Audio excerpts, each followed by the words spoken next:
Hi hello everybody good morning நிகழ்ச்சி தொகுத்து வாங்கிட்டு இருக்குது நான் உங்க ஆர்ஜி திரு. இது நம்ம சூரியன் எஃப்எம் 93.5. அதாவது இந்த காலை வேலையில் உங்க எல்லாத்துக்கும் ஒரு சூப்பரான இன்ஃபர்மேஷன் சொல்லலான் இருக்கேன். அதாவது என்னன்னு கேட்குறீங்களா, இந்த ஹிந்திக்காரலாம் இருக்காங்க இல்லையா, அவங்களாம் தமிழ்நாட்டுக்கு வந்து தமிழ் கற்றுப்பானுங்க பார்த்தா எல்லாத்தையும் ஹிந்தியை கற்றுக் கொடுத்துட்டு போயிடறானுங்க. அவனுக்கு தமிழ் கற்றுக்கிறதால இங்கே என்ன ப்ராப்ளம் வருது, என்ன பிரச்சனைலாம் ஃபேஸ் பண்ணுறாங்க, அதில் உங்களுக்கு ஒன்று சொல்லலான் இருக்கேன். அதாவது இன்னைக்கு காலையில் எனக்கு தெரிஞ்ச அண்ணன் ஒருத்தர் பஸ்ஸில் போயிட்டு இருக்காரு. பக்கத்தில் ஒரு ஹிந்திக்காரன் நின்றுட்டு இருக்கான். போயிட்டே இருக்கும்போது பஸ்ஸில் பிரேக் பிடிச்சிருக்காங்க. உடனே அந்த ஹிந்திக்காரன் வந்துட்டு அந்த அண்ணன் மேலே விழுந்திருக்கான். உடனே அந்த அண்ணன் டே அப்படின்னு இருக்காரு. அதுக்கு அந்த ஹிந்திக்காரன் பார்த்தா கே பையா அப்படின்னு இருக்கான். உடனே யாரை பார்த்தா கிழப்பையான்னு சொல்ல அப்படின்னு சொல்லிட்டு ஓங்கி கண்ணத்துல ஒரு அரைஞ்சிருக்காரு.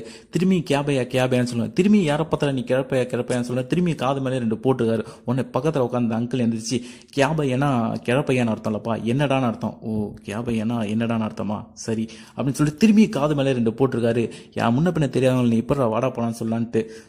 ஆல் சோலாபுரிஸ் அண்ட் பானிபுரிஸ்க்கு நான் என்ன சொல்ல விரும்புகிறேன் அப்படின்னு பார்த்தீங்கன்னா, தமிழ்நாட்டுக்குள்ளே வரும்போதே இந்த ஹிந்திலாம் மூட்டை கட்டி கங்கை ஆற்றிலே கரைச்சிட்டு அப்புறமா தமிழ்நாட்டுக்குள்ளே வாங்க அப்படின்னு தான் சொல்ல முடியும். ஏன்னா நான் உங்ககிட்ட பானிபூரி வாங்கி சாப்பிட்றதால உங்களுக்கு ஒரு சின்ன அட்வைஸ் சொல்கிறேன், கேட்டு நடந்துக்கோங்க. அப்போ தான் உங்ககிட்ட அடிக்கடி வந்து பானிபூரி சாப்பிட முடியும். இப்போ உங்களுக்காக ஒரு அழகான சாங் வருது, கேட்டு என்ஜாய் பண்ணுங்கள். இது சூரியன் எஃப்எம் 93.5. நான் உங்கள் ஆர்ஜே திரு. கேளுங்க கேட்டுக்கிட்டே இருங்க.